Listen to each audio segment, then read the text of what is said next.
মেরিল প্রথম আলো পুরস্কারের এবারের আসরের সবচেয়ে অপ্রত্যাশিত বিষয় ছিল সেরা অভিনেত্রী হিসেবে তারকা জরিপে নুসরাত ইমরোজ তিশার পুরস্কার প্রাপ্তিটা। মানে অপ্রত্যাশিতই ছিল সবার কাছে। বিষয়টা দর্শক সমালোচক সবার কাছে দৃষ্টিকটুর লেগেছে। যে কাজের জন্য তিশা পুরস্কৃত হয়েছে সে কাজের নামই শুনেনি অনেকেই। অথচ পহেলিকা সিনেমার জন্য শবনম বুবলি হতে পারত এবারের আসরে সেরা অভিনেত্রী। দর্শক সমালোচক থেকে শুরু করে ছোট এবং বড় পর্দার অভিনেতা অভিনেত্রীরা এ পর্যন্ত বুবলির অভিনয়ের প্রশংসায় পঞ্চমুখ ছিল।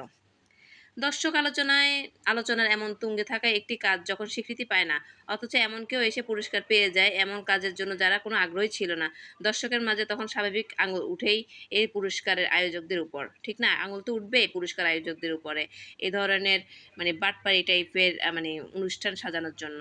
নিজেদের ঘরোয়া করে যাদেরকে পছন্দ হবে মানে ঘরোয়া পুরস্কার দিবে ঘরোয়াভাবে, তাদেরকে দিলেই হতো। এত ভোটাভুটি করার দরকার কি ছিল? বলেন? জানতাম তিশাকে দিবে। ওটিটি দিয়ে সিনেমা পুরস্কার ভাবা যায় বাংলাদেশেই সম্ভব। বাংলাদেশে ওয়েব ফিল্ম দিয়ে পুরস্কার জাজ করে, যেখানে হলে কোনো মুভি মুক্তি পায় নাই। যেটা কোনো বিগ বাজেটের কোনো মুভি না, যেটা কোনো মুভিই না, যেটা ওয়েব ফিল্ম সেটা নিয়ে পুরস্কার পায়। সেটাই বাংলাদেশে সম্ভব।